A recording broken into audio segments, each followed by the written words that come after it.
Call this hearing to order, and I want to thank all of our witnesses for being here today. We look forward to hearing your testimony. Apologize for just being a little bit late, as we had a vote called. As America seeks to recover from this recession, which has obviously been a terrible blow to a lot of folks, we are going to be relying on the nation's small businesses to help lead the way. For small businesses to expand and create jobs, they need adequate financing. However, small businesses are telling us that access to capital remains a hurdle in the current economy. Despite rallies on Wall Street and government efforts to loosen credit, in fact, on the other side of the equation are lenders who say that they have capital available, but businesses are not as creditworthy as they were just a few years ago. Banks claim that today's borrowers have lower credit scores and lower collateral value due to the depressed real estate values. If we want our nation's entrepreneurs to grow their businesses and create jobs, then we are going to need to bridge the gap between lenders and small business borrowers. We have called this hearing today to examine the challenges that both small businesses and banks are facing when deciding to expand or to lend money. And in addition, we're going to examine alternative kinds of financing for small businesses and the avenues available for businesses to get the capital that they need. Again, I am very pleased to have several distinguished witnesses here today to provide members of this committee with insight about the importance of capital for small businesses and the impediments leading to lending that banks are experiencing today. I think this is going to be a very good hearing. It's a very timely hearing, obviously. And with that, I'm going to yield to the ranking member for her opening statement, and then we'll get started. Thank you, Mr. Chairman. Job creation is understandably a top priority for all Americans right now. New data out just this morning suggests the economy added only 38,000 jobs in the month of May. As these new numbers show, large firms cut their workforces this month. We could clearly use some of the small businesses' job-creating power right now. In order for small firms to play their traditional job-creating role, several factors must be in place. Perhaps the most important ingredient is the availability of capital. If small businesses are truly the backbone of the economy, then the flow of capital is the lifeblood. Although challenges remain, there has been progress in this area. Small business loan approvals in the first quarter of this fiscal year are up 15% over last year. Fewer small firms are falling behind or defaulting on loans, suggesting they are in better shape to take on additional debt and hopefully expand. Lending through the Small Business Administration is always critical for entrepreneurs seeking affordable capital. However, during economic downswings, when credit is tight elsewhere, the SBA's role becomes more important. Several provisions this committee crafted in the Recovery Act temporarily boosted SBA-backed lending. Raising guarantees on the SBA 7A loans gave banks greater incentive to make small business loans. Other provisions made the loans more affordable for borrowers. As of now, those steps have demonstrated the most quantifiable, proven results. Other recent policy actions have yet to exhibit the same level of success. Examining the amount of SBA lending is only one metric. For these loans to ignite real job growth, the agency must concentrate on the right kind of small businesses, namely startups with the highest potential for job creation. On average, it costs nearly $75,000 to launch a new enterprise, a tough proposition under even the best circumstances. Unfortunately, these small startups are not seeing their fair share of SBA loans. During the first half of fiscal year 2011, less than 1/4 of SBA loans dollars went to startups. It is my hope that today's discussion will generate new ideas about how Congress, the SBA, and the lending community can expand all small firms' financing options, but especially for those at the earliest stage of the business cycle. As the committee moves forward, we should examine the full spectrum of capital options for small firms. Some businesses will do fine through conventional loans, while other entrepreneurs can meet their capital needs with microfinancing. For startups, a debt-based solution may not make sense at all. Investment capital might be a better fit. What works for a small manufacturer in Ohio may not be appropriate for a family farm in Tennessee, to say nothing of a technology startup in Lower Manhattan. On that note, I would like to thank our witnesses for taking time off your busy schedule to be here with us. Their diverse views and experiences will be valuable to the committee as we consider how best to meet entrepreneurs' capital options and needs. I yield back, Mr. Chairman. Thank you, Ranking Member. If any other committee member has an opening statement, I would ask that you submit it for the record, and I'd like to explain the lights to you real quick. Each of you have 5 minutes, and the lights will be green. When you get down to a minute, it'll turn yellow, and then it'll go red. We'll be a little lenient on that, but please try to stay within the 5-minute mark. Our first witness today is William Hall, who's the Chief Executive Officer of William G. Hall and Company. Mr. Hall is a Dairy Queen franchisee, and you have 5 locations in Texas, I believe.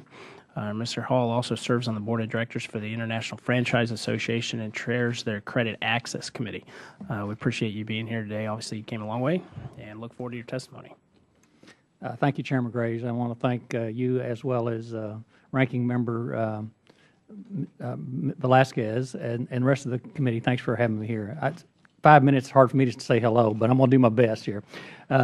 As you said, I'm a Dairy Queen franchisee in Fort Worth, Texas, and I'm a member of the International Franchise Association Board of Directors. But I want to talk about the important role in the U.S. economy of franchising holds. As Ms. Velasquez mentioned, small business and startups are an important part of our economy, and franchising meets that need, but with a little bit of a lifeline for the first people in the first role in the business, because they do have a system of training and allows someone to start a business without being in business totally by themselves. The franchising world grew at a faster pace than the non-franchising world up to 2008 when we had the financial meltdown. Since then, recovery has been very slow. Markets have been frozen, very difficult to obtain any sort of financing. We greatly appreciate the work you guys did on the Small Business Jobs Act. Those SBA provisions have been a lifeline for franchising. It's something that we really do appreciate. And but currently, other than SBA, there's very little lending out there for the entrepreneurs in the franchising world. To survive, the franchising community has, we cut back. We did live with what we had. We didn't add new jobs. We didn't remodel where we needed to, because we were caught in a situation where we just couldn't borrow any money. And that was pretty much across the board. That's small to large. It impacted all sectors. We delayed the new store acquisitions. Franchisors were in a problem because they couldn't put new people into their units because they couldn't get the initial financing. People would pay the franchise fee, but they couldn't get the initial financing to get going. We think that small business creates 6 out of 10 jobs in the country, and if we don't have access to credit, then we're not creating the jobs that we need. We think there's a 20% shortfall in the lending to franchise this year, and the SBA has been critical in filling the need, but we're still going to be 20% short, and that means there are a lot of jobs not going to be created that could be if we had normal access to credit. Franchising is all about small business. Franchising sometimes gets confused because people talk about McDonald's, even Dairy Queen, as being large companies. I started from nothing, had nothing, and most of the people I know in the franchising business started with 1 unit and grew from that. We are resilient as a group. We are diverse as a group. In the franchising industry, 19% of the franchises are owned by minorities, whereas in the non-franchise sector, there's 13% owned by minorities. So we have a great program for veterans that come back home. Over 400 franchisors have put in a program to give a discounted startup opportunity for veterans. We feel like that's been a fantastic program and well received, and great opportunity for our veterans coming back. As I said, in the franchising world, you're in business for yourself, but not by yourself, and that's a tremendous benefit, which does in fact put us into a position where we could be a good borrower for these lenders that want to make loans, which they need to make loans to be successful. So we thought, how could we solve this problem without any other help from anyone? And we decided as a group to get together and from the franchising world and reach out to the lenders to try to show them what we had to offer, because we knew they needed to make loans. So as a franchise loan, we think it's a better loan than a non-franchise loan, because you do have the system in place. There's training, there's support. The franchisor does underwriting before you go to the lender, so there's some safety there. What we did is put together a credit summit to bring together all the parties. I don't want to take the committee's time to go through it, and I don't have the time, but I would ask the piece into the record, which does describe the credit conference we had, brought together lenders and franchise folks to try to come up with a solution, a private sector solution to the problem. As we go forward, we need help in this regard. We need to help our lender friends to be able to loan money to us. We're going to do our part. We're good loans. We're not trying to look for a bad loan. We're trying to put a proven loan that can be made and paid back. But we do need help because those markets are closed to us right now. If without the SBA lending right now, we'd be a lot less people employed in the U.S. And with their help and your help to them, I know there'll be a lot more jobs available. We're not looking for a bailout. We just need access to credit so we can grow our businesses and to provide more jobs. And I want to thank everyone for having us here. I'll be happy to answer any questions. Thank you. Thank you, Mr. Hall. Our next witness I'd like to introduce is Lynn Ozer. Ms. Ozer is the Executive Vice President of Small Business and SBA Lending at Susquehanna Bank, located in Pottstown, Pennsylvania. Ms. Ozer has represented the National Association of Government Guaranteed Lenders, where she has served on the Board of Directors since 1988, I believe. So thanks for coming, and look forward to hearing what you have to say. Thank you. Chairman Graves, Ranking Minority Member Velasquez, and all the members of the committee. As Chairman Graves mentioned, I am the Executive Vice President at Susquehanna Bank, where I manage SBA and all government guaranteed lending throughout our bank's 4-state footprint. Susquehanna Bank is a Pennsylvania state-chartered bank with approximately $14 billion in assets and operates throughout 223 branches in the Mid-Atlantic states. Susquehanna is active in both SBA's 7A and 504 programs, currently holds a portfolio of approximately $300 million in government-guaranteed loans. I'm also here representing more than 700 members of the National Association of Government Guaranteed Lenders, NAGL. For the past 23 years, I've served on their board of directors, and for many of those years, I've served on their executive committee and as chair of the technical issues committee. NAGL's lender members are responsible for approximately 80% of the annual 7A volume, as well as most of the lender portions of the SBA 504 loans. Thank you for inviting me to testify and for holding this hearing on the important issue of small businesses' ability to access capital. In the interest of time, I will submit my full written testimony for the record and provide just a brief summary. I want to begin by publicly thanking the International Franchise Association, IFA, for taking a leading role driving the discussion on the direct correlation between access to credit, job creation, and economic development.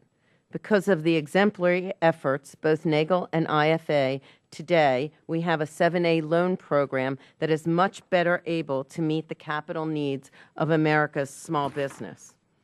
And it is important to note that the IFA work on this issue did not end with the passage of the Small Business Jobs Act. Approximately a year ago, while we were working on credit access issue on different tracks, NAGL and IFA began a dialogue that we have continued. Through those encounters, we came to realize that there is a significant overlap in the issues affecting both organizations' memberships, and to note that each group has much to learn from each other. So IFA and NAGL have forged a partnership intended to increase the availability of capital to franchise small businesses. A highlight of IFA's ongoing efforts to address the credit issue was the Credit Summit that IFA organized and delivered in April. Bill Hall, chair of IFA's Credit Committee, has briefly described some of the things that IFA is doing, but because neither he nor IFA will tout the organization's work to bring attention to this important issue and IFA's continuing commitment to this effort, I want to do that for him and them. I also want to specifically mention the exemplary leadership shown by IFA's CEO, Steve Caldera, who has worked tirelessly to highlight the important role that access to credit plays in creating jobs and increasing economic output. The most important message that I can bring to the committee today is to reiterate what you already know.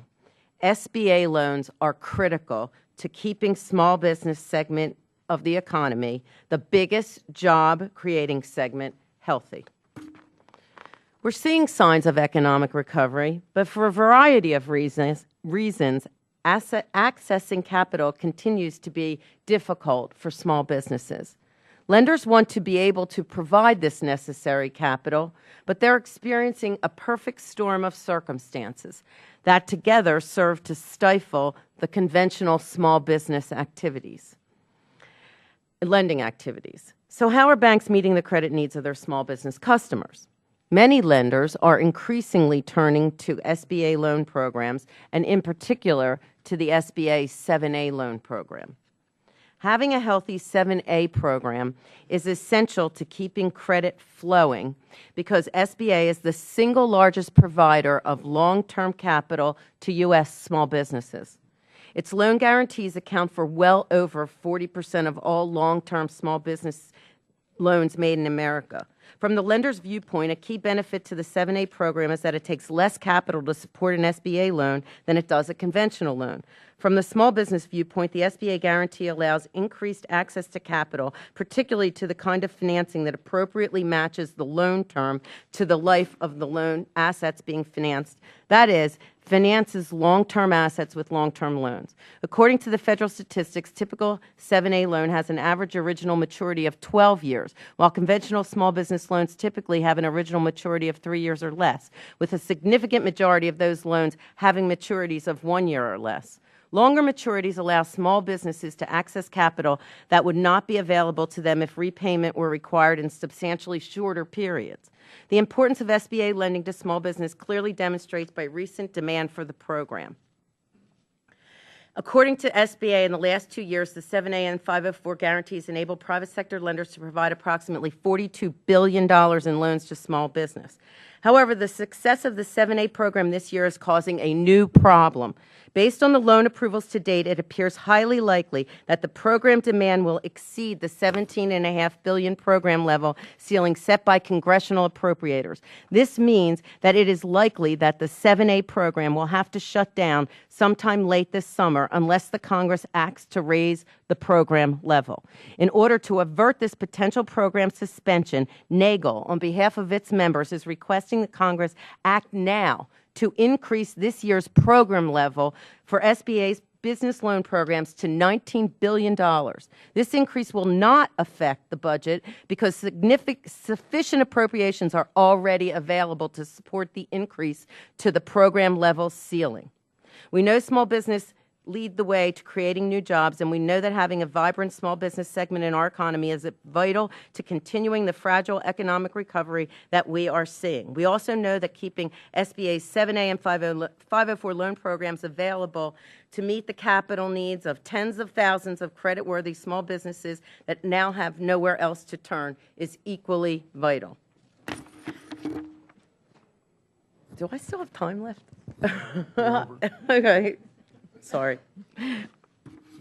That wraps it up, and I will be available to answer any questions. You'll have more opportunity when we get to questions. Okay. I'll now turn to Ranking Member Velasquez to introduce our next witness. Thank you, Mr. Chairman, and it's my pleasure to welcome and introduce Dr. Dennis Jacoby. He is the Chief Economist at Gallop. In this role, he leads Gallop efforts to understand consumer public opinion and the economy more broadly. He has designed many of Gallup's special financial indexes, including the Small Business Index and the Investor and Retirement Optimism Index. Dr. Jacoby is currently focused on the application of behavioral economics to the overall idea of financial well-being. Welcome. Thank you.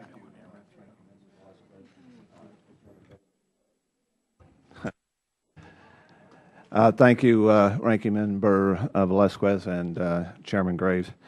I'm pleased to be here today. As you mentioned, I'm Gallup's chief economist. The comments today are my own, not necessarily those of Gallup. We at Gallup are concerned about the economy, and I'll summarize my statement very quickly, but we interview 1,000 Americans every night, and we've done so since the beginning of January 2008. And we ask them various questions about the economy, and then we look at those results and report on them on a weekly and monthly basis. And what our numbers show us is what you saw in some of the economic data today, and that is the economy is softening. We have seen it for quite a while. We think by asking Americans about how they feel about the economy, that we get some insight into where it is headed. And so although the economic data you're seeing today lags a little bit, we think our numbers are being confirmed by what's happening now, and that is we are certainly in a soft patch, potentially in a stagnation or stagflation situation. Some of the numbers that we get show that consumer spending simply has not been increasing, and at the same time, we're seeing unemployment at very high levels. The number that will come out Friday, I'm not sure what that will be, but Gallup measures its own unemployment rate. Our number for May is 9.2%. That's not seasonally adjusted as an unemployment rate. But when we look at what we call underemployment, that is the people who are unemployed or people who are working part-time looking for work, the number goes up to 19.2%. And we think people underestimate what the effects are on society and the economy of having 1 in 5 Americans unemployed or underemployed. In addition to the sort of daily monitoring, we do something we call the Wells Fargo Gallop Small Business Index. And what we do in that is we survey small business owners across the country and ask them a variety of questions to try and measure the small business operating environment. I've inserted a chart in my testimony, but basically what happened is early this year, as consumer confidence was up, so was small business confidence and was recovering from the last year and a half when it was low. In our latest measure in April, small business confidence went down. We think that does not portend well, but it fits with our other measures in terms of the economy overall. Now, in terms of credit availability, as part of that index, we measure and ask small business owners what they feel the credit is available to them as small business owners. In my testimony, I include a chart that shows that about 30% of small business owners say that it is difficult or very difficult to get credit right now. Now, that number may seem small, but it's about 3 times what the difficulty of getting credit was rated by small business owners prior to the recession. In terms of getting whether credit is easy to get, we have about 20% who say it's easy to get, obviously those that are stronger financially and the rest, but that number is down from over 50% prior to the recession. So there's a slight improvement in credit availability for small businesses, as has been mentioned by a lot of people, but it is far down from pre-recession levels.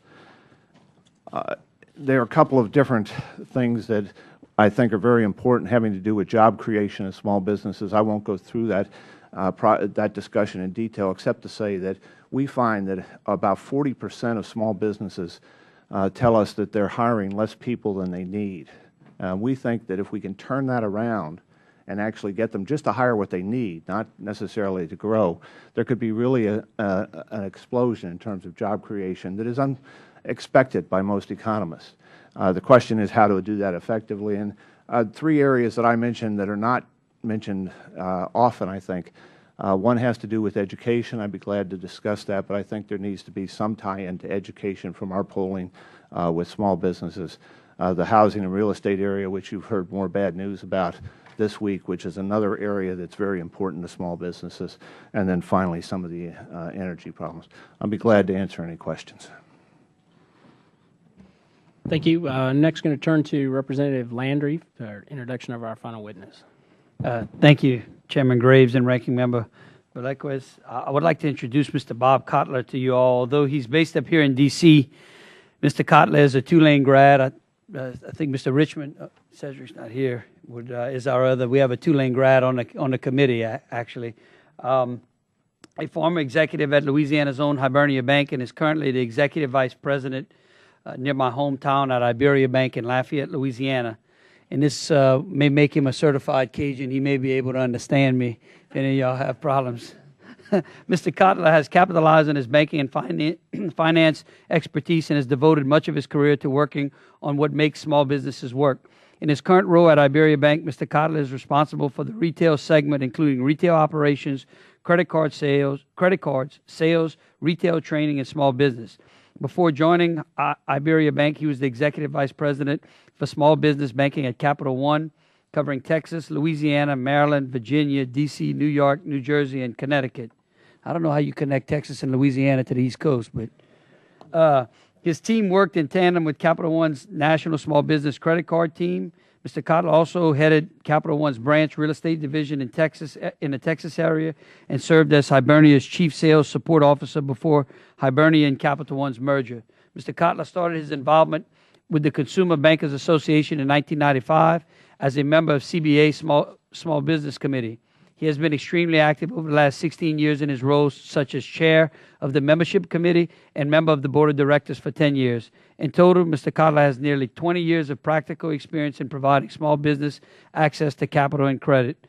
Mr. Kotler, thank you for your service to our communities in Louisiana and throughout the other states, and I'm proud to have you testify before us all today.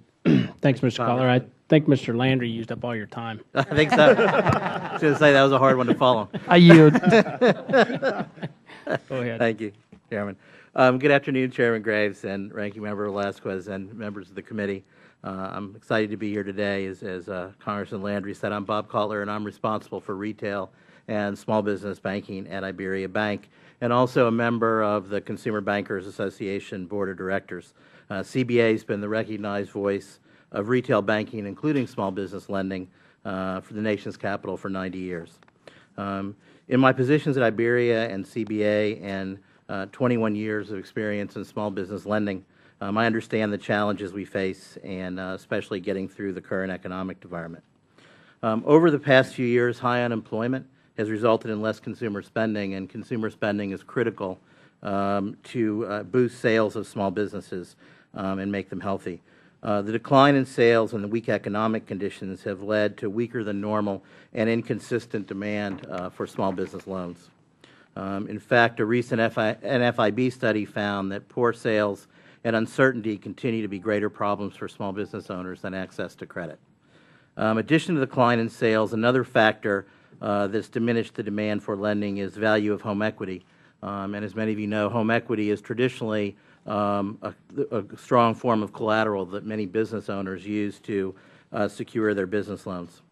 A December study by the Federal Reserve Bank of Cleveland found the decline in home values has constrained the ability of small business owners to obtain the credit they need to finance their business. It's also important to understand how the decline in sales and home values has affected small business lending. When banks underwrite loans, we look at two things: cash flow, both historical and projected, as well as the collateral securing the loan. And the decline in these two criteria over the economic cycle have been significant factors behind the reduction in lending and make it clear why lending has been so difficult. But we do see it improving. CBA members report increases in demand for small business loans. In addition, the Commerce Department announced an increase in consumer spending for the 10th straight month, which we think is a positive sign that we are turning the corner. So what is CBA doing to improve lending? Many banks have instituted aggressive second look programs where the banks will take a look at a loan that might have been declined and see if there is a way to improve it, and are looking to find ways to make more quality loans through that process. A number of banks have also announced new lending programs and commitments to small business, and many CBA members have established enhanced training and incentives through the branches, which is often the primary place our customers come to ask for loans, and also specifically improving use of SBA programs. CBA has supported and will continue to support the efforts of the committee and Congress to expand small business lending and economic development. We believe SBA program improvements, including 7A, 504, and Express, are important, and also the Small Business Lending Fund and other enhancements. And all of those things are taking us in the right direction to make more loans. This spring, CBA joined with the International Finance Association to sponsor a small business lending summit here in Washington, D.C. And through that summit and the dialogue that we've had with IFA, we've looked for ways to improve lending. As a result, CBA's Small Business Committee is now working to develop a template that franchises can use to prepare their potential franchisees to secure the financing they need. This template will provide the bank information about the franchise and hopefully will help us successfully underwrite the loan. One final point I wanted to stress is the importance of communications between borrowers and lenders even before a request is made. The better prepared and knowledgeable a borrower is about the process, and the more that a lender knows about the borrower, the more successful the outcome. Small businesses and lenders alike need to work harder to bridge that divide and better understand one another, and that's one of the things that we've been working on with the IFA. In closing, we're just starting to see signs of growth in our economy, but we think we have a ways to go. Any successful small business needs to have sufficient demands and goods in order to have strong cash flows to prosper. And we think as the unemployment rate falls, demand will increase, which will continue to improve small business lending and small business growth. And CBA looks forward to working with this committee and small businesses to strengthen our nation's economy. So thank you for the opportunity to testify, and I'll be available for questions. Thank you. Thank you, Mr. Cutler. I'm going to pass my line of questions to the end of the hearing because I have a lot, but I'm going to turn to our first member, Mr. West, for questions, 5 minutes. Thank you, Mr. Chairman, also Ranking Member Velasquez, and thank you, panel, for taking the time to be here with us. We just had a very interesting morning. We went over and met with President Obama, and one of the interesting topics we brought up is what we're discussing here today as far as lending, and especially the regulatory burdens that we have placed upon our small businesses. One of the things that the President said was that these are independent regulators down dealing with our small businesses, and the government doesn't have any effect upon them. So what I'd like to know, is that really the case? Or have you seen an increase of government regulators coming down that are restraining or restricting the lending practices for our small banks, because that's a very important relationship we have through our small businesses. So I'll defer to our bankers first, and then, of course, Mr. Hall. What we found is that the FDIC regulators are inconsistently applying regulations throughout the banking community. That's what's been reported to the Trade Association. I think that I think the banks that are members of CBA have not seen a lot of regulatory impact. We're always concerned about it, but I ultimately think that it's really the improvement in the economy that's really keeping more loans from being made. That's really the primary influence. Well, from our, by the way, Mr. Landry, I'm from Texas. No problem understanding you. I got it. Mr. West, I think the issue is from a franchise perspective, we are hearing that our borrowers are being inconsistently treated in some ways, or that the bankers are being inconsistently treated. At least that's what the bankers are telling us. I have some banking interest myself, and I do know it is very difficult for the individual banks to know what to do. They're sort of just like we are in our business. It's very difficult times for the small banks, and so we hear in the franchising side that there are significant restrictions on credit based on the inconsistency of the regulators. And I don't know enough about it. I'm not trying to pick on FDIC or anybody else. We're just trying to find a solution to the problem. Can you all give examples of these inconsistencies, just one or two maybe? I can tell you what I heard, but I don't want to. These are the bankers. I'll defer to the bankers, unless they don't answer, and then I'll tell you. Hot potato.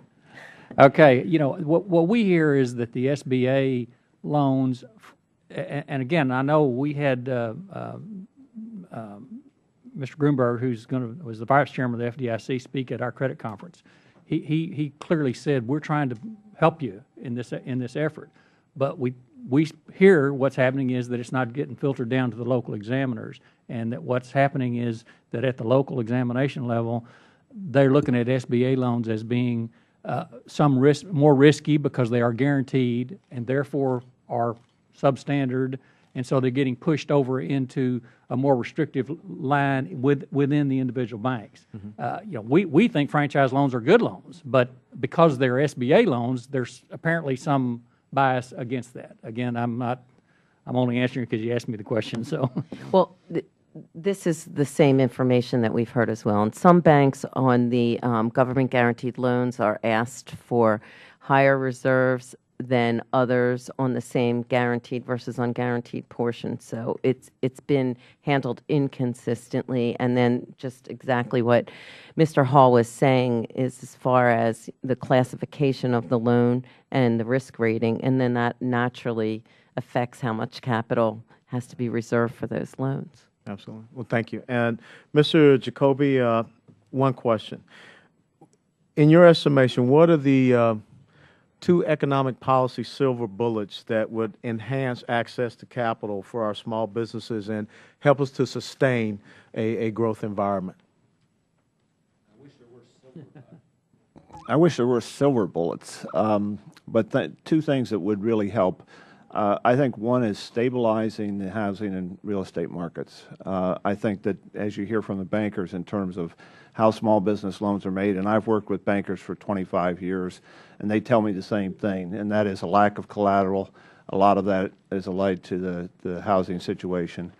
The second thing has to do with education. When we did our polling prior to the recession and prior to the financial crisis, one of the things we found was that small businesses had problems finding people who were skilled and had the skills they needed so that they could grow. That remains a problem, and when we polled recently, among the other problems, they still can't find the skilled people they need and talented people they need in those areas that are growing. So those are the two things I would focus on. Thank you very much, and I yield back, Mr. Chairman. Ms. Velasquez. Thank you, Mr. Chairman. Dr.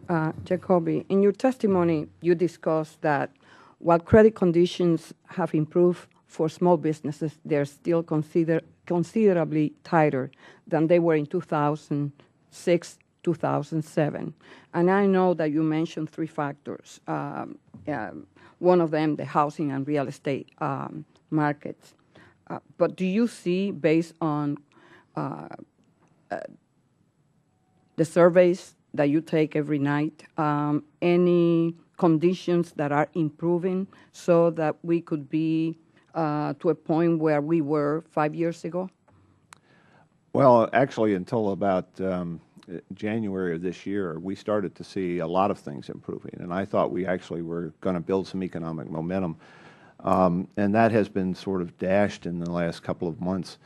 I think that we could build surprising economic momentum, and we could really get back there if we can unleash this kind of pent-up demand in the small business sector and just do a few things basically nationally that we could really recover very much more quickly than people think.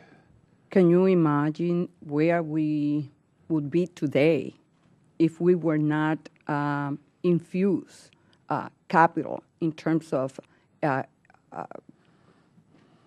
helping prevent the capital collapse, the markets, capital markets from collapsing? That's really interesting. Last night I was watching Too Big to Fail, and during the period of time when that all those events took place, I was polling nightly, not only national consumers but also banking customers, and I could identify very well with some of the feelings that are portrayed in that show. It's really hard for people to go back and imagine what conditions were at that time. But at that stage, I was among the group of people who would support almost anything because we were really afraid that things were going back to the stages of the 1930s. Now, I know a lot of people don't agree with that anymore, but that's where we fell. And it is interesting that you know that the small business index had increased 40 points between July 2010 and January 2011. What do you attribute this increase to? And do you think that the federal stimulus played any role? Well, I certainly think that, and people disagree about how effective the federal stimulus was and all of those kind of things, but we really did see the economy start to recover from a really bad point about a year ago. And our numbers and consumer optimism and everything really did start to pick up late last year and to early this year. I think it was a combination of things having to do with a lot of uncertainties being removed in the economy, and people were much more optimistic. And you just make a comment that the economy is softening, and given the numbers that we heard in terms of job creation, adding only 38,000. And that could have an impact on capital availability or credit availability for small businesses. Up to this point, last year, we passed the Small Business Lending Fund under the Department of the Treasury, and it's supposed to provide capital to the banks so that they could lend to small businesses. Up to this point, only 626 financial institutions have applied for the Treasury's SBL, and none has been approved yet. So do you see this initiative having a major impact on small businesses' ability to secure capital? I don't think that anybody really expected to have a huge impact from that program, at least the people I talked to, particularly out in the banking business, that was really going to turn things around. And so I'm not really surprised by the result. There are a bunch of issues around that program that just make it difficult for small banks to take advantage of it. And I'm not sure that it will help in what I see as softening that's coming. When we were debating the legislation that created the Small Business Lending Fund, one of the concerns that I raised was the fact that in the language, there was no requirements to the banks to lend. If you take that money, if you access that money, it should go to small businesses. So in light that we do not have that requirement, what do you think will have the impact it will have on small business access? I'm not really optimistic that the program will have a major impact. It's a little uncomfortable for me because I think conditions are bad enough that we ought to do anything we can. So if anything that provides hope in this kind of area, I'm for. But in terms of expectations, I wouldn't have great expectations. Okay. I'll have questions for the other witnesses, but I will do it in the second round. Thank you, Mr. Chairman. Mr. Butler. Thank you, Mr. Chairman, and my questions are going to be a little bit more directed to you as well. I really found it interesting in the survey you provided us. When 40% of our small businesses are not hiring as much as they could, we're not talking about, it's difficult to create new businesses, right? In my state legislature, I heard a lot, let's get new capital and expand. And I kept thinking, we need to protect the business owners who are currently, those small guys who are struggling right now should be our immediate focus. That's the quickest way to get job growth in our country. I have 13, 14% unemployment. I've had double-digit unemployment for 3 years now in my biggest counties. And it's because we're primarily a small business-based economy. And I was looking through these answers that they gave you. 79% said they were worried revenues or sales wouldn't be able to justify the new employees, right? So no one's going to buy what they're selling, so it's not worth it to expand. Worried about cash flow or ability to make payroll. I can tell you I've had a lot of small business owners who have not taken a paycheck in several years to keep their employees employed. Hard to find qualified employees, which alludes to your education component. And then worried about the potential cost of health care. That's something we haven't talked about at all here, and we had a panel on it a couple months ago. The only thing that I was surprised I didn't see on here is with regard to the regulatory environment, and maybe healthcare fits under that, but this is really much more, this is much more big picture. It's not this regulation or that regulation. Is that not something that even registered on with this part, or was it cloaked in the answers for these questions? I think it's overcome by the other answers. It's sort of under there somewhere, and when we've had larger sample sizes, it does show up, but it's a much smaller percentage than the items that get highlighted. that specific. It's a get that regulation. Okay. So going back to the certainty and the confidence issue, you had 3 suggestions or solutions. Each one of them could take us a significant amount of time. How do we stabilize the housing values? And education is obviously more of a state responsibility, but there are federal workforce programs that we could align, perhaps. And then energy. And I know we're working on gas prices here. Get more supply out there, and hopefully we can drive down the costs. In getting to these 3, where would you suggest we start? I think that the most important thing that could be done, and I know this is not the view of a lot of people, is that we need to do something about housing. I think that housing has effects across the country that are underestimated. It has had a major impact on small business, on the collateral that small business has, the ability to lend, the wealth of the American people. And in terms of going forward, we have a broken housing finance system. I used to be a housing economist many years ago. And if you go back in history as to how housing was really stimulated, that has a tremendous impact on communities and on growth of small businesses and then on the country. So I know that that's not a topic that's being generally discussed, but I think that's really, we're not going to get this economy going to potential without housing. We get housing going, I think the growth is going to be a lot faster than most people think. Thank you. And I yield back. Ms. Chu? Mr. Kotler, you talked about the decline in lending having more to do with drops in cash flow and home collateral values over the years, and that increased capital requirements and regulatory uncertainty have made it difficult to lend. But I wanted to look at the underwriting standards. What are the current underwriting standards for applicants seeking loans for their small businesses, and have they changed over the last 3 years? I think that as the economy worsened, there's no question that banks became banks were worried about the uncertainty, and certainly spent a lot more time asking questions of borrowers and making sure that we would make loans that could be repaid, so we didn't replicate the problems that caused some of this in the first place. I think we really look at 3 things when we underwrite a loan. First is the cash flow of the business, both how the business is done historically, and then the projected cash flow. So what kind of contracts do they have? What kind of opportunities do they have? And I think one of the difficulties has been that obviously as the economy has been tough over the last couple of years, the historic cash flows of our businesses don't look as good as they did in the years before the downturn. So that certainly goes into the underwriting.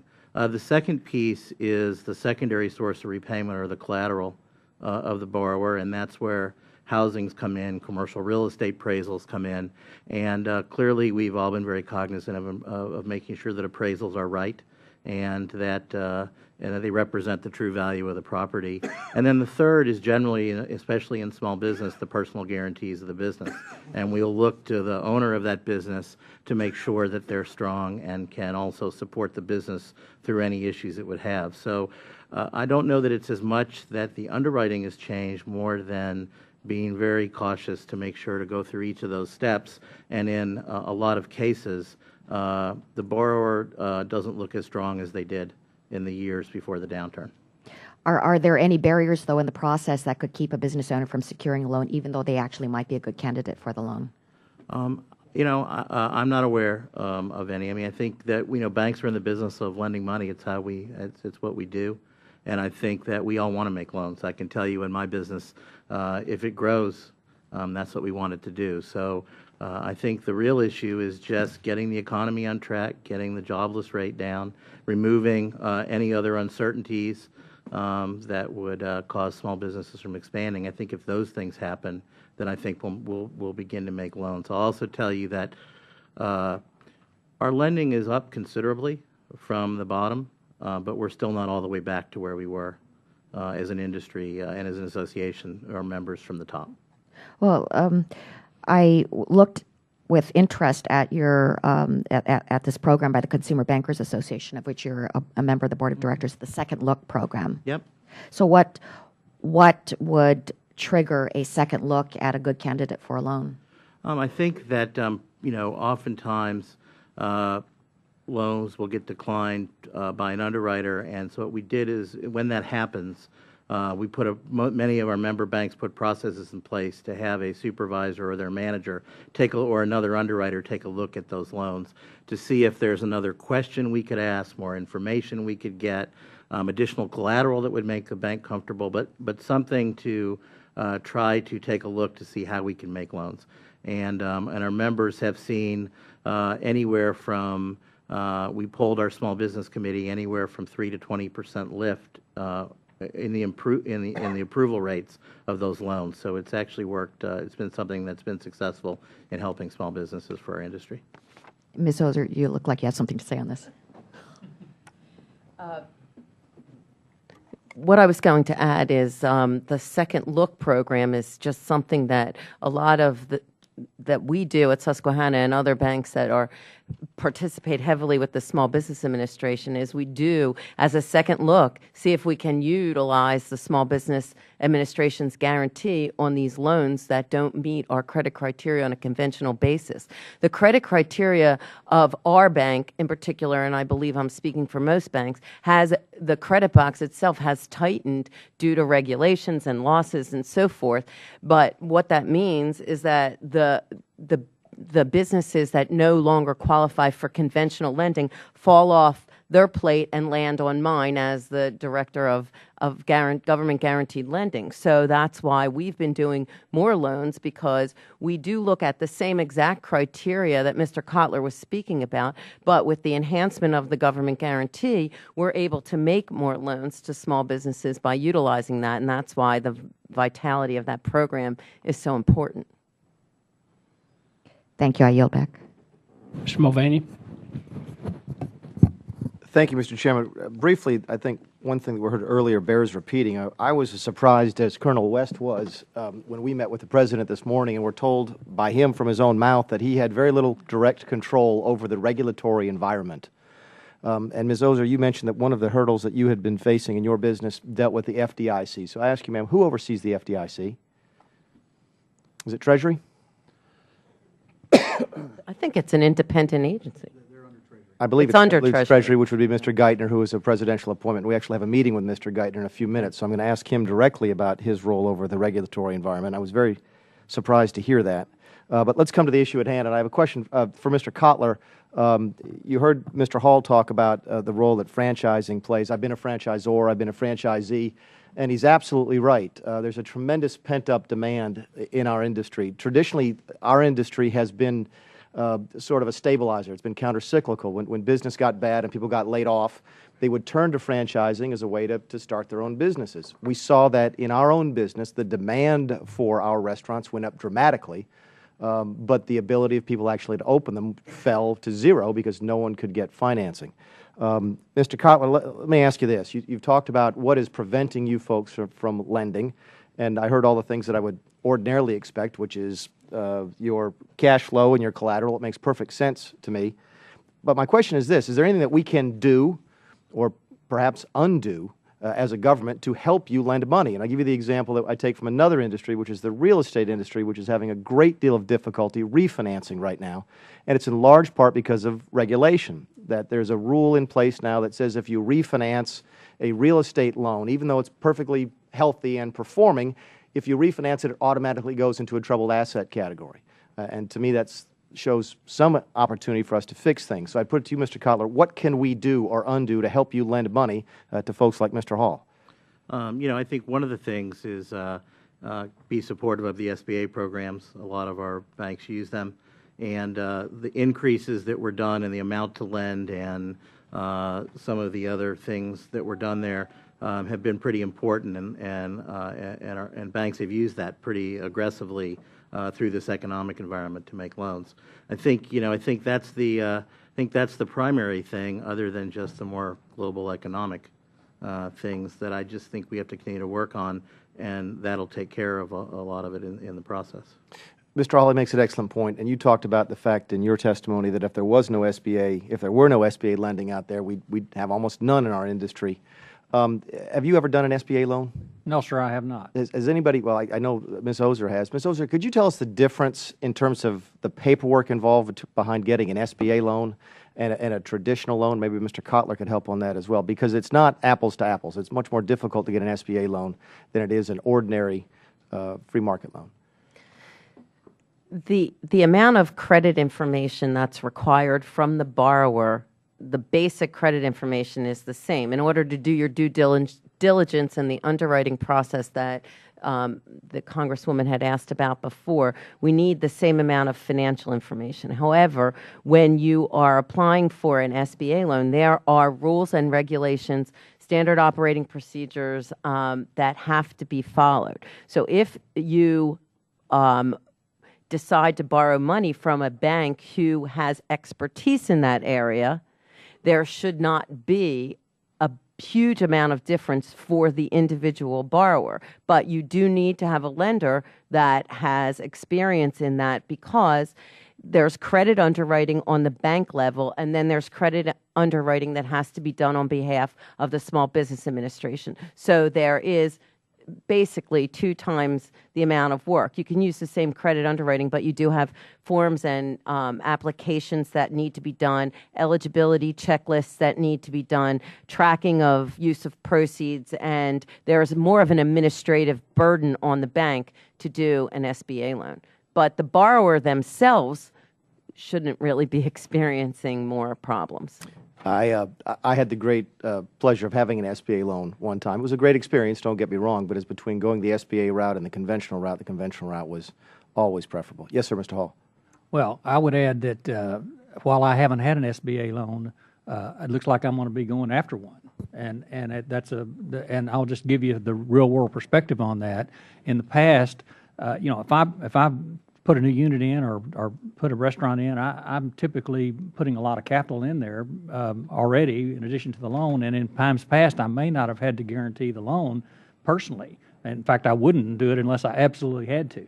In today's environment, every bank is making me guarantee that loan personally. So now, faced with the fact that I probably can't get the loan at the commercial bank, I'm now saying, okay, well, I got to go through SBA if I want to expand my Dairy Queens, which I'm currently looking at right now. I am probably going to expand my Dairy Queens to refurbish them through an SBA program, because that's really the only route I can take. Now, am I excited about, 1, the paperwork, and 2, personally guaranteeing it with everything I have when I'm putting a lot of capital into it? No, I'm not, but I don't really have a choice if I want to renovate my units. So that's the response about the SBA. Thank you, Mr. Hall. Thank you, Mr. Chairman. Mr. Peters. Thank you, Mr. Chairman. I want to talk a little bit about, back to the bankers' situation with making loans, and I know how the deals have changed, but there seems to be 2 issues with the banking industry that I've found in talking to my community bankers, credit unions, and others, is that certainly the deals that are coming to you are different, cash flow is different, collateral is different. But in terms of some of the questions we've been getting from some of the other panelists as well with the FDIC involvement, is that oftentimes the FDIC will go into a community bank, for example, is what I'm hearing, and I'd like you to respond, is that they'll go into the community bank and say, basically looking at your portfolio and saying your collateral that you have backing up your portfolio, real estate, for example, has dropped, so your collateral has dropped. As a result of that, you need to have increased reserves, which seems to be a prudent thing to do, is to increase reserves as your collateral has dropped. But that, of course, limits your ability to lend, because you either got to bring in private capital, which is a difficult thing to do in a tough economy. A lot of small banks don't look like a great investment to people, particularly in my area. Or you've got to actually call in loans or reduce your ability to lend.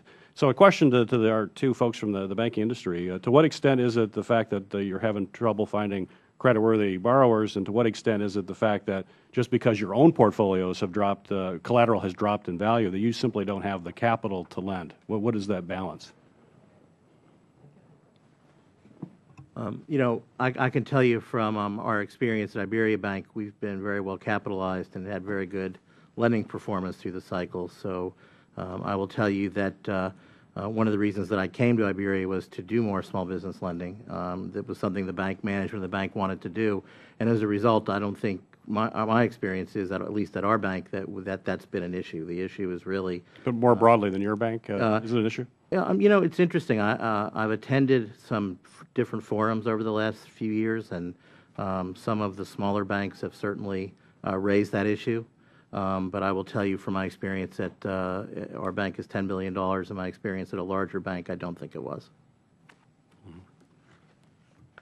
My experience with our bank is similar in that we have been capitalized and have been able to lend throughout the crisis. We do have issues with loan loss reserves, and on a conventional basis, they are looking more closely because of regulations and the types of collateral that they're able to use. The equity values have decreased, but we have available to us the way to make loans is to utilize the government guarantee, and we have been able to do that and to conserve capital, because that's one of the major things that program allows us to do. The credit worthiness of the borrowers, at the present time, the people that you're looking at now that come in to borrow money, their expenses are lean and mean, and most of them have a top-line problem and not a bottom-line problem because of the consumer spending. And those are the things, that makes the banks nervous. And, we use the government guarantee to do that. On a conventional basis, a lot of banks are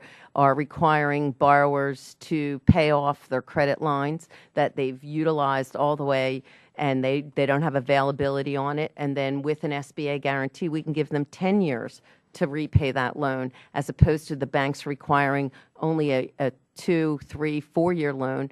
So by applying a guarantee to it, we increase the working capital available to those borrowers to keep them in business. Let me jump in with your use of the SBA, which is an important part for you, is that there's some discussion on the fees that are assessed on SBA loans, that traditionally those fees have covered all the cost of the program. However, now it's being subsidized, and I know the administration, others have concerns about the subsidy of the fees, although the fees can be relatively high for a small business right now.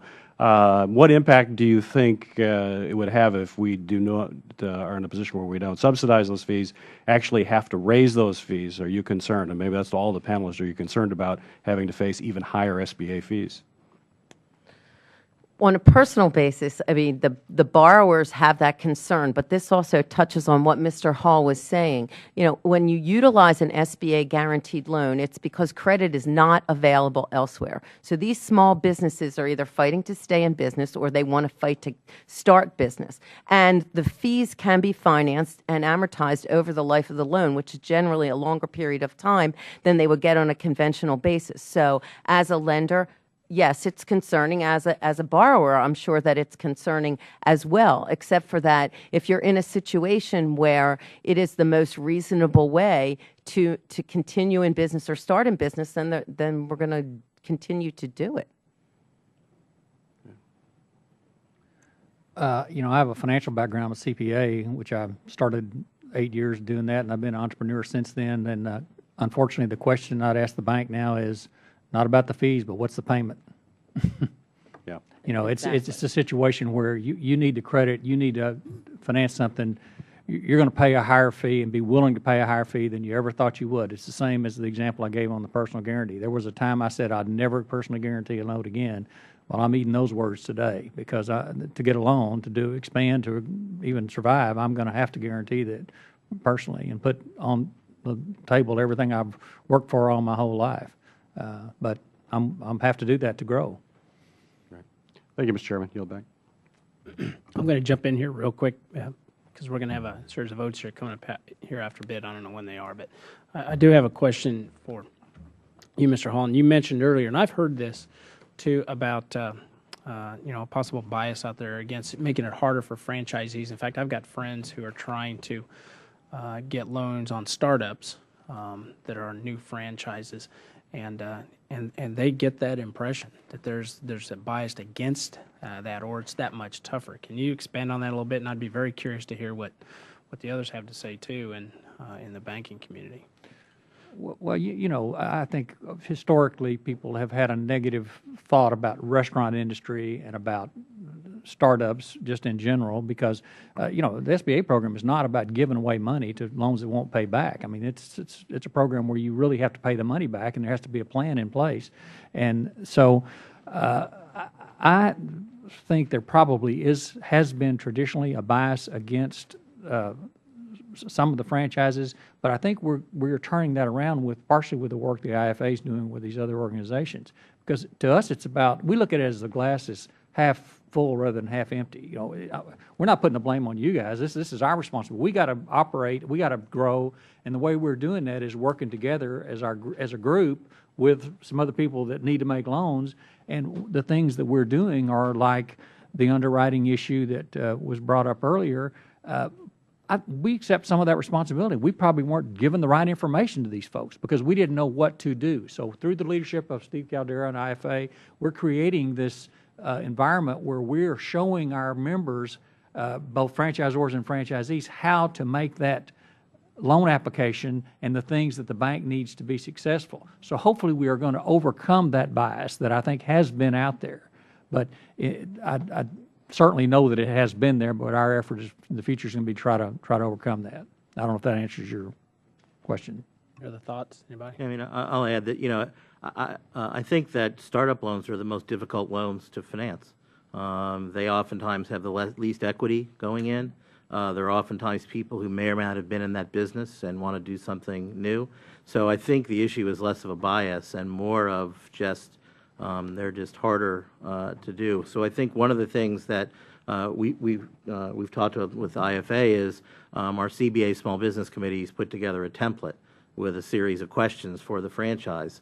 How successful your franchise has been, and a whole series of questions. And we're hoping as an industry that by starting that communication that we'll have more success with startups, because I do think they are the most difficult things to do. Well, let me back that up with a question too, and I'd be very curious from everybody when it comes to startups, and this is the age-old question too.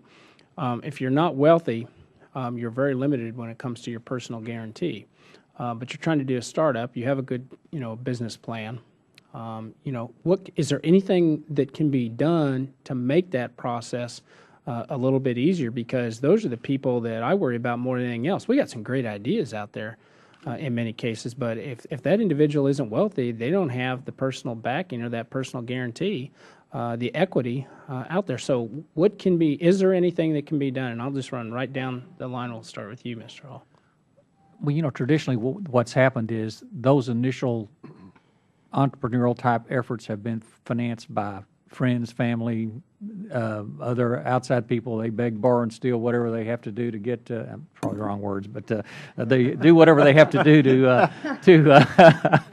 to get started. And I think that is sort of what's happened. I think both also in the franchise industry as well. We have a lot of people coming into that their initial capital is coming from what we call angel investors, which is somebody that has a personal relationship with them. Very difficult to get any institutional type investor to get involved in any kind of these small business type loans that we're talking about. But as a rule, I think that initial capital comes from just the effort from the individual. Very seldom in my history of being in business have I seen a startup like that be able to go in and find a place, other than through some foundation or something, get the startup monies. So my personal experience is normally they have to take the first step to get into business, which is one reason we love the franchise business, because they're not taking that first step totally by themselves. They can accumulate some of this money. They can get in business with support from someone else to help them be successful going forward and to grow. Sozer? I agree totally with what Mr. Hall was saying. When you look at, as I have for years, projections and business plans to begin with, we see lots of people that we suggest they go back to the small business development centers, they go to the SBA offices, SCORE offices, and so forth to work on their business plans. But the initial equity, when you talk about that is the most difficult part. The hardest loan is the startup capital.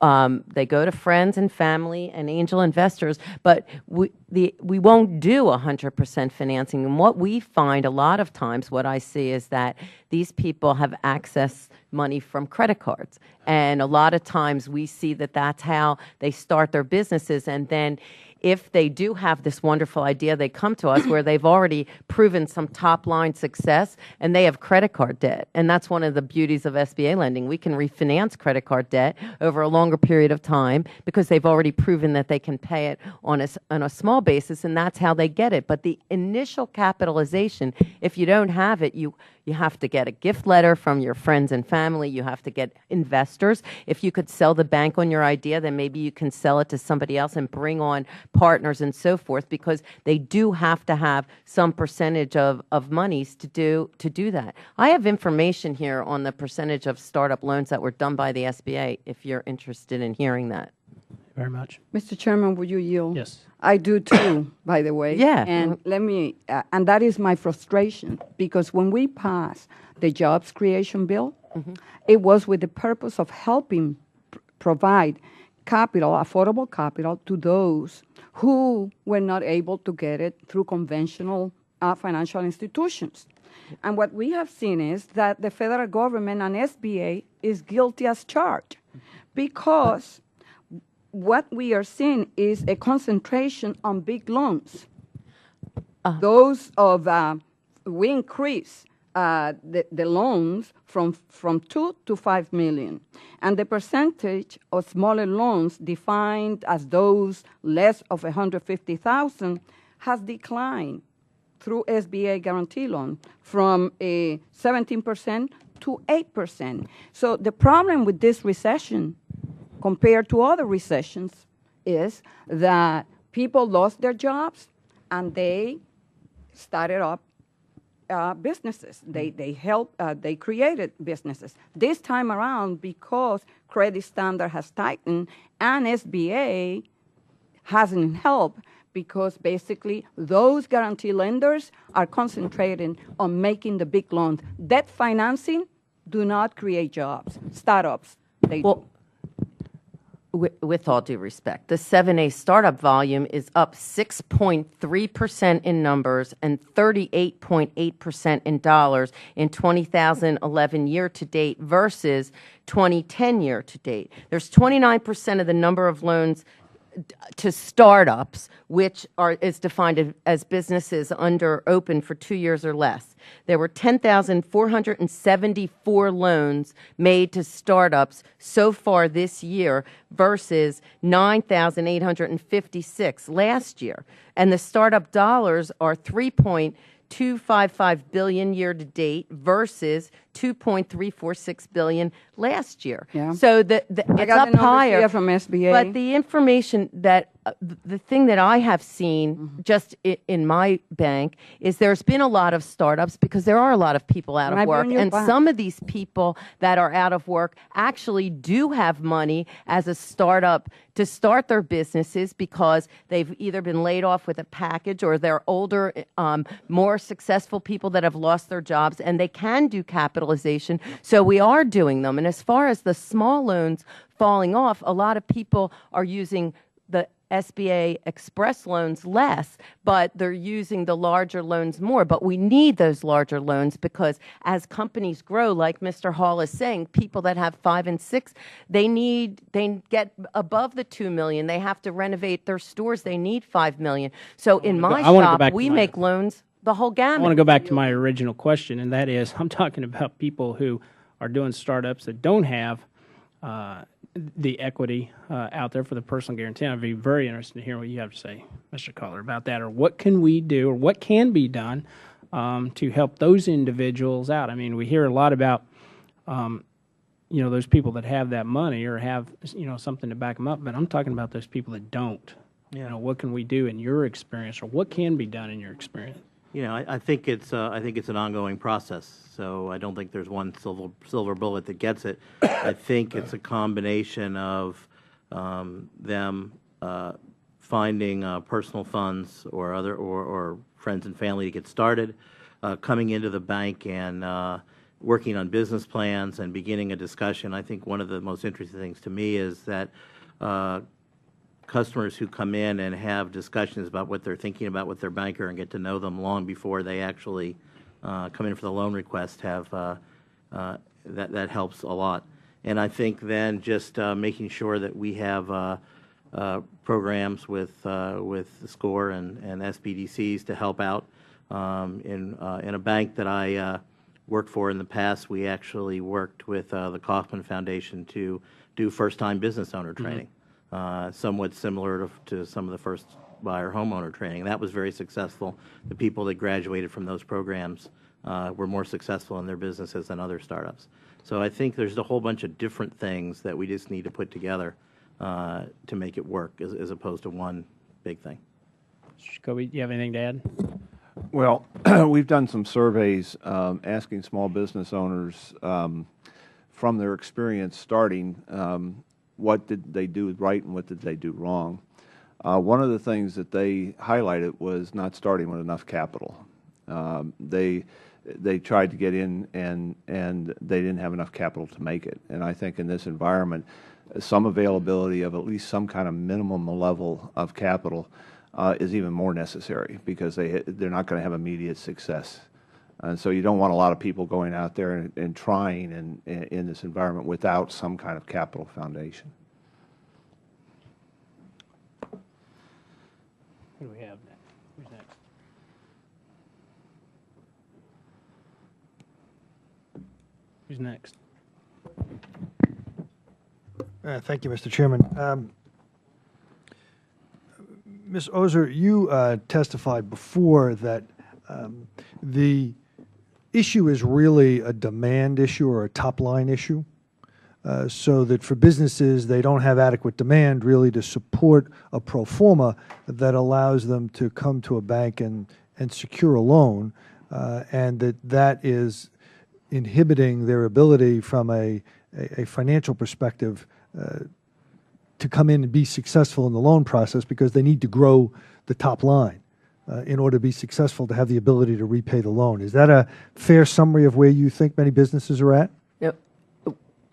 I'm not sure that we're communicating on the same. I'm saying that existing businesses right now, not startups. Right, I'm not correct. talking about pro formas. I'm saying that what we're seeing is that the bottom line is profitable, but some of them have been experiencing downward trends in the top line, so that in order for us to make a loan, we need to see year to year that either the bleeding has stopped and they can still pay, or that it's back to increasing again.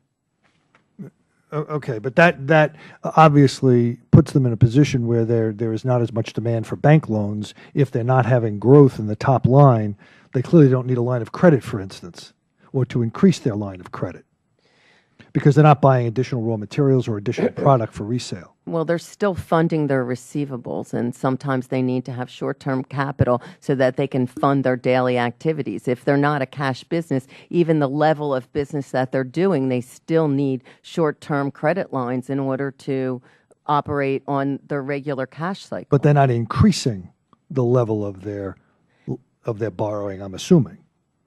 Well, it all depends. I mean, a lot of them have, they still need to maintain it, and some of those I didn't say maintain, I said increase. They're not increasing their borrowing because they don't have additional sales or additional product that they're purchasing. But they need to Mr. grow. Kotler, Mr. Hall, do you want to comment on that? Yes, sir. Let me just put it in a Dairy Queen perspective, 5 Dairy Queens, and my sales are not going up dramatically, but I'm about to have to borrow money to renovate those facilities to maintain my existing business, or else you can be in business and not keep up with the competition, and you're just slowly going out of business.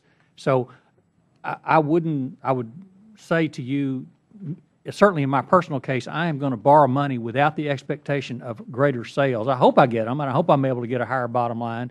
But at the end of the day, I'm probably going to have a lesser bottom line, but I'm still going to be in business. And I think there's a lot of that going on that maybe doesn't make much sense to you, but if you think about it, I've got my base, and if my base goes away, then where do I get my money? So I'm willing to accept less profit to grow, but what I'm also doing is growing jobs, keeping people employed, and keeping my system in place. Would it be fair to characterize what you're doing as more in the form of a capital loan as opposed to a working capital loan? Well, in my business, it's just I got to have enough to make payroll, and so when I have to borrow that money to do the construction, it certainly that would be a capital loan. But I'm telling you, in a business environment right now, your margins are so thin that you just literally there's no big cushion. We don't have a big pile of money sitting in a bank waiting. We're figuring out how to get where we need to be. But I just wanted to respond to your point about the idea of there will be a situation you can't always look at this and say, I'm going to get this much return, certainly in a small business environment, because partly it's about the family. It's partly about keeping these people employed and keeping our business going. And obviously, some of this would be cured by increased sales. Be great. Love to have it. Love to have it. More blizzards is good for me. I also want to go back to something that Mr. Jacoby said before, and that was you focused on housing. If we solve the housing problem, that would do a number of beneficial things, including presumably increasing available collateral for loans. What is the solution there? I'm curious as to the bankers we have on the panel. Do they have a substantial amount of foreclosed properties that they're holding on their balance sheets, or is that not an issue for your banks? I mean, for my bank, it's not, but certainly for a number of our member banks, who are some of the largest banks in the country, they certainly have been working through those issues. But I think from the standpoint of housing value, we talk about startups and other kinds of small businesses, and once a borrower gets beyond personal credit cards and personal savings, the place that they oftentimes go to next is to pledge their house, right? Either as a personal loan or a business loan to fund their business. And as home equity values have gone down, especially in certain parts of the country more than others, it's taken away that source of collateral, which has made it more difficult. Mr. Jacoby, what is the solution? Well, I wish I knew. The real solution is to get a bottom in housing and a bottom in values, so that everybody can start improving from that point on. And what the danger now, if you've seen the latest reports, is that everybody is fearing the double dip in housing, another step down, and that has the same kind of repercussions throughout the economy. I think that traditionally Americans have valued home ownership.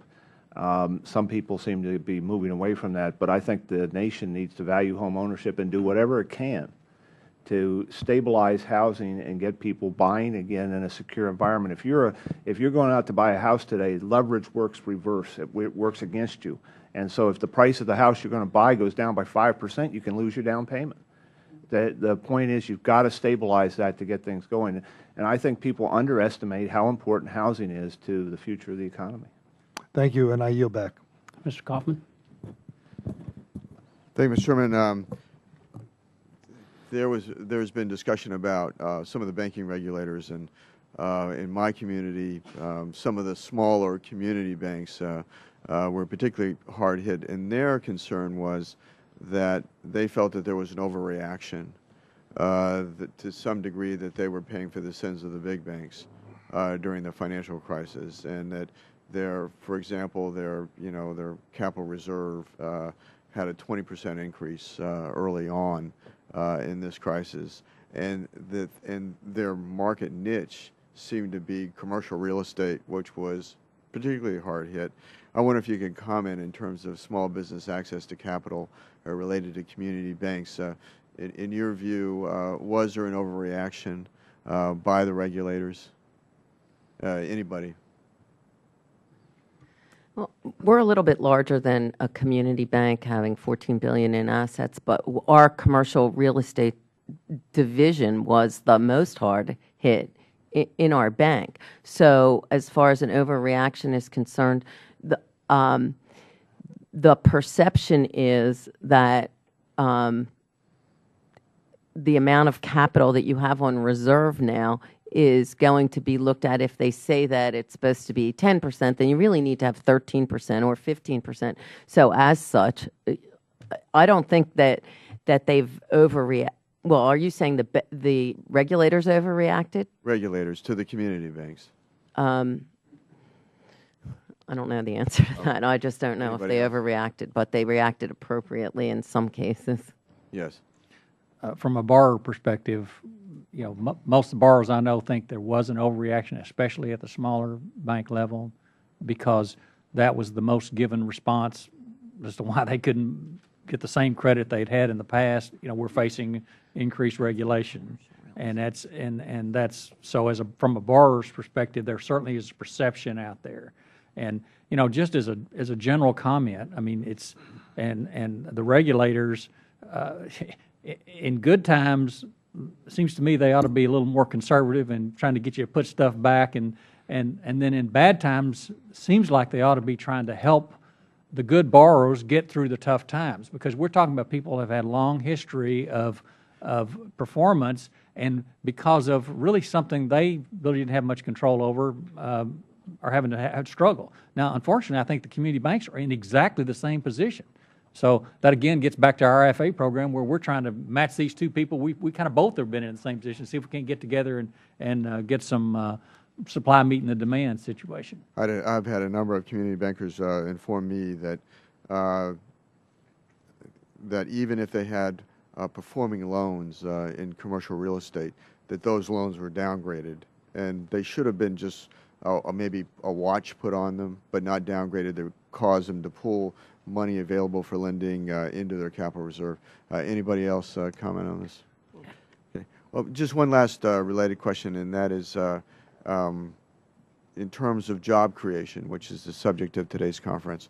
Access to capital is very important. But what in the majority of, I was a small business owner, I had a sub-business corporation, and the majority of small businesses are structured as sub-business corporations. In terms of job creation, what would be the impact of increasing the income tax rates on job creation, knowing that in sub-business corporations, that essentially that's the tax rate that you pay? Would anybody like to comment on that? Please. Sucker. I'm a sucker for this. As a small business owner, as you've already articulated, most of the money just flows through from our businesses to our personal income tax return. And I don't, there's nobody going to tell you we want more taxes. I'll tell you right now, though, I'm not afraid to pay what is fair and what needs to be paid.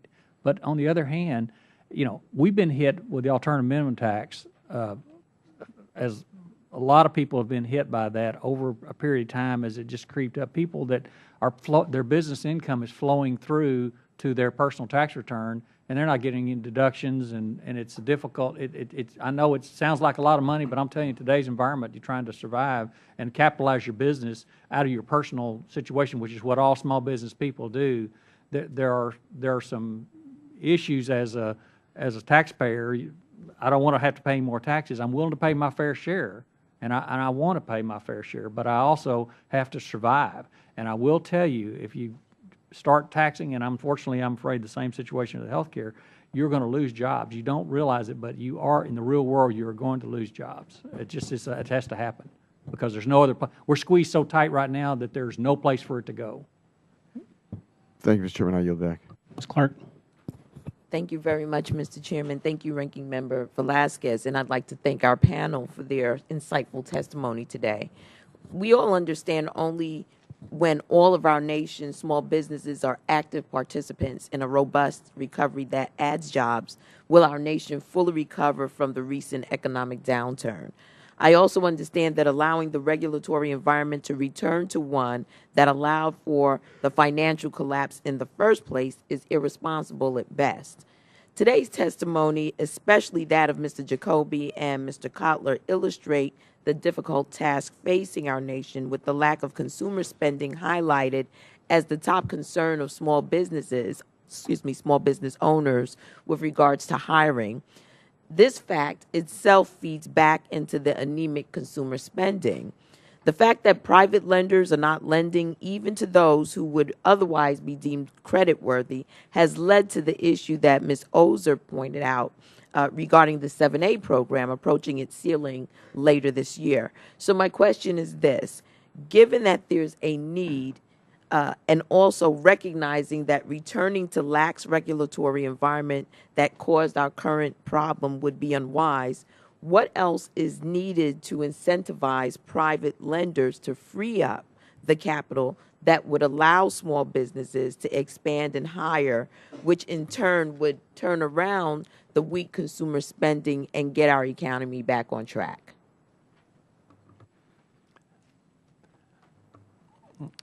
That's a really tough question. I think there are a lot of things that could be done that would encourage local lenders to hold more loans.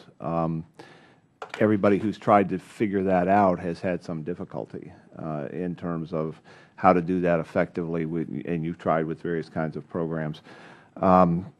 You know, the big thing is to try and get consumer spending again, and that's a larger issue. Once that happens, then everything turns positive.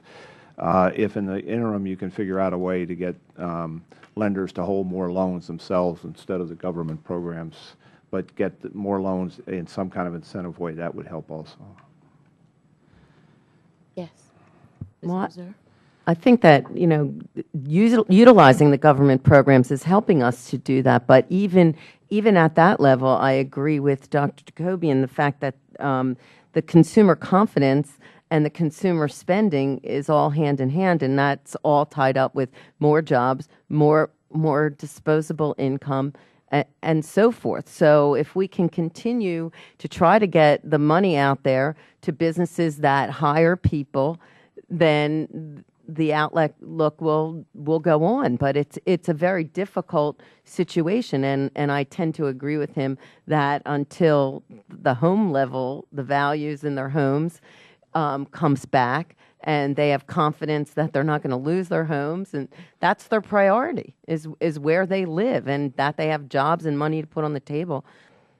When that comes back, I think that the banks are doing everything they can with the tools that they have to get money out there to small businesses. I know that in our bank, you know, someone else asked about the foreclosure rate. If the people are paying on the loans, we're working with them and not foreclosing, even though they've been downgraded, because the regulators are forcing us to downgrade because the LTVs aren't there. But if the loans are being paid, they're still in the bank.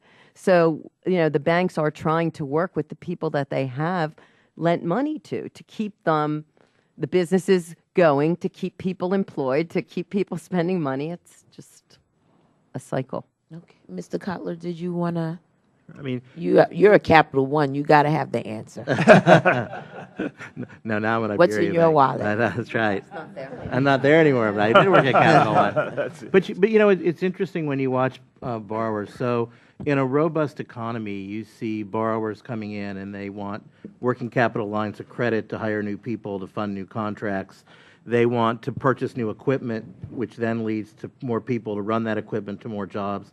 Coming out of the bottom of this recession, what we saw was we started to see loan demand go up, but it was for things like, I want to buy the building that I'm in because I've been leasing it and now it's worth less and I can get a good deal on it. I want to, you know, I want to buy my competitor who's weakened, and I can do that. And those things, those kind of loan requests don't necessarily create jobs. So as we get more consumer spending and we get more economic growth, then we'll start to see those kind of loans from established businesses be the kind of loans that say we're willing to commit and expand. And that's not, we've seen less of that up to this point. Did you want to add anything at all, sir? Yes. Okay. Well, I'll yield back the balance of my time. Thank you again. Well, I want to thank all of you for participating today. And this committee is going to, you know, this committee is about job creation and helping small businesses. And we're going to do everything we can to try to make sure we do what we can to provide access to capital for those small businesses. Particularly, the ranking member and I are very committed to helping those startups as best we can. But again, I want to thank all of you for being here, and I would ask unanimous consent that all members have 5 legislative days to submit statements and supporting materials for the record. Without objection, that's so ordered. And with that, the hearing is adjourned. Thank you all very much for coming in.